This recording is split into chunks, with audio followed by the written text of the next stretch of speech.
So my mission is to use the internet to build our next generation of conservationists. And I have not been doing this for all that long. Okay, I was born in 1998, so I will get that out of the way. Me too. Right off the bat. But I'll tell you guys how I got started. So I grew up on a farm, and I always loved hair animals. looks so we fluffy. had rabbits and horses and chickens, and you name it, we had it, and I loved it. So then, when I was 18 and in college, naturally, I got a job as a zookeeper. So I put on the safari outfit, and I would bring animals like kangaroos and lemurs to schools and birthday parties to teach kids about wildlife. So a pretty cool job. It was really awesome. So then one night after work, I met some friends online who were live streaming themselves playing video games on Twitch. And I had no idea what that meant. But I learned that I could broadcast myself live on this website doing whatever I wanted. So I could cook, or I could sing, or I could play video games. And if people enjoyed watching it, they would send me the chat is just lol and tips, cinema cash, emotes. Those didn't exist actual back real then. money. And as a college student, But it's that's a good visualization, I pretty freaking guess. sweet. So I started streaming to about 10 viewers at a time, almost every day. Then one night after one of these live streams, I was blocking it. Sorry. Look. Cinema. cook, or I could sing, or I could play video games. And if people enjoyed watching it, they would the send chats me wouldn't exist tips, for these so old cash, streams anyway. like actual real money. And as a college student, that's pretty freaking sweet. So I started streaming to about 10 viewers at a time, almost every day. Then one night after one of these live streams, I got a call from a zookeeper friend about this red-tailed hawk who had been hit by a car and he needed help. So we brought Bean, that's what we called him, home to my college house, and I started to rehabilitate him in my backyard. So then one night I'm live streaming, I'm cooking, I'm talking about this new hawk in my backyard, and one of my viewers didn't believe me. They didn't believe that I had a bird in my backyard. And I could not have that. So I put my falconry glove on, and I brought the bird inside to show them. That's a Of big course, bird. because I have a problem. And one of the people watching this stream made a short video of this moment, and they shared it on Reddit, and it went viral. So my viewership shot up overnight, and I started live streaming Bean's rehabilitation process. So I'd call him from his perch to my glove, and the people watching my streams started becoming as invested as I was in his recovery. It was like they were doing it with me, sort of, which was the coolest thing that I've ever done. And then eventually, because I was reaching so many people with Bean's story, the zoo that I worked at started allowing me to bring animals like cockatoos and reptiles home to present on my live stream. So suddenly, somehow, I had turned this zoo outreach job that I had into a work-from-home situation, right? Which is awesome. But instead of reaching 20 kids at a time in a classroom, I was reaching thousands of people at a time, all over the world. So this was when it really clicked for me, right? I wanted to do this for the rest of my life, but I wanted to do it at a much, much larger scale. So then 2 years later, at 22 years old, I came up with a plan, and the vision was to build an animal sanctuary that nobody visits, I like or at least not in person. So we would rescue animals and build huge animal enclosures, and we would live stream conservation education programs online, so people could fall in love with our animals the way that they fell in love with Bean, that bird. Our animals would be able to reach millions and millions of people without having to meet a single one of them in person. And then, of course, I would fundraise all of the capital to do all of these things and build this entire facility in one single live stream, which is the craziest idea that I've ever had. But this is crazier. It worked somehow. So I'm live streaming one day, and there's some. Oh, thank you. Whoa. Yeah, I was gonna say, I feel like because thank you so much. she has to summarize so I'm live much they don't streaming one day, understand how and crazy someone that in my is. live chat said, Maya, if we raise $500,000, would you shave your head on stream? And I said, yeah, duh.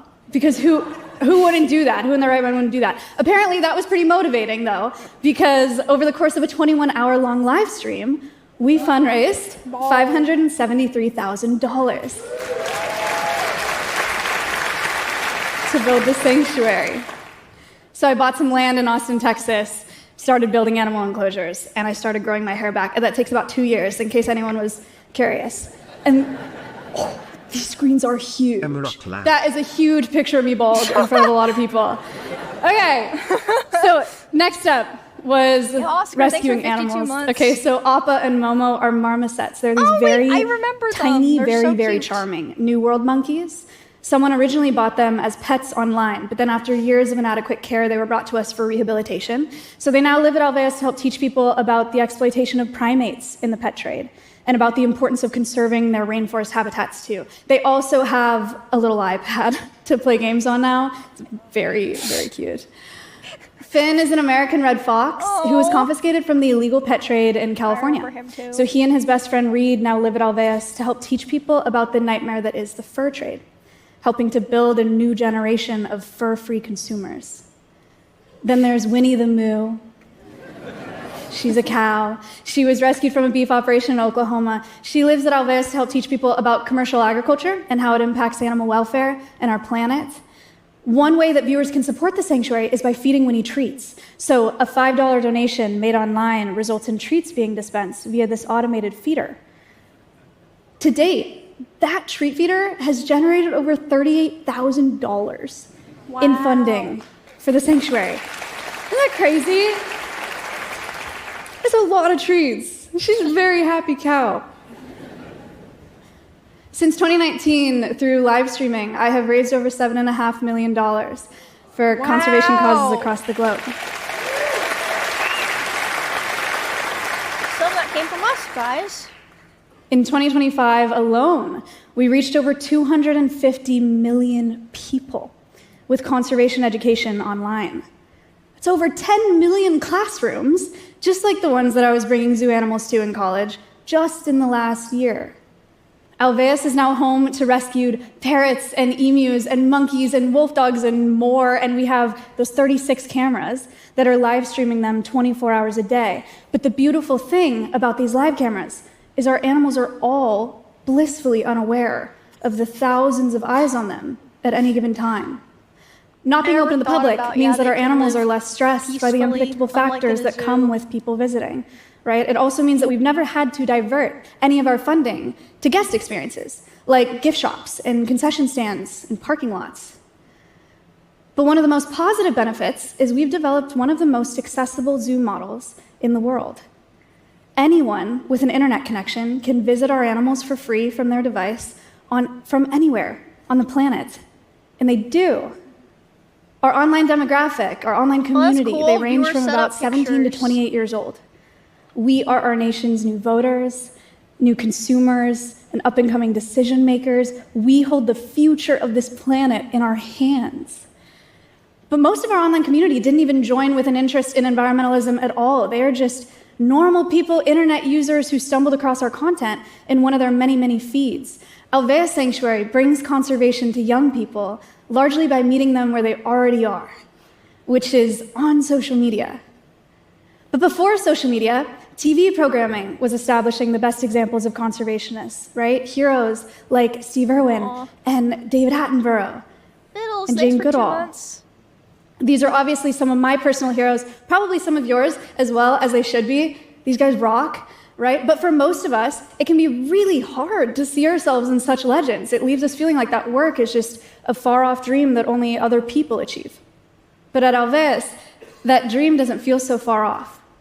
For our viewers, Alveus is a dream that one of them achieved from within a space that they're already a part of. And they get to be a part of it all live. So we're just getting started. Our next step is taking this Alveus approach to the wild. We're building a new facility where we're going to breed endangered species at Alveus for reintroduction and release into the wild. We're starting with the recovery of critically endangered wolves. That's so cool. Our sincere hope is that people will fall in love with these wolves the way that they fell in love with Bean, that bird from college. We hope that they'll care really deeply about these individuals and then, in turn, about the wild places that we return them to. Millions and millions and millions and millions and millions of brand new conservationists fighting for wildlife and wild places, all doing it from their homes. So my mission is to use the internet to build our next generation of conservationists. And I think it's working. Thank you. That was so good. Dude, oh my gosh, I wonder, she must have had the whole thing memorized, right? Because I noticed, like, she wasn't even, I mean, maybe like at some point she was reading off a thing, but she was like looking around the whole crowd and shit. That was super cool. That was awesome. Wow. Very, very cool. Yeah, very natural public speaking. Very cool. There wasn't anything to read off. Oh, so she just had it all memorized. That's super, super cool. Very cool. I'm sure that it'll be very good for her sanctuary too. I'm sure a lot of people will start watching and donate and help out and stuff. Very cool. She just said she pretended like she was live. Honestly, that's kind of what I was thinking, because when I did my live thing at TwitchCon, which like was not anywhere near as big as that, obviously, but it was still very scary. I was just like, this isn't really that different from a stream. And once I started thinking about it like that, it was totally fine.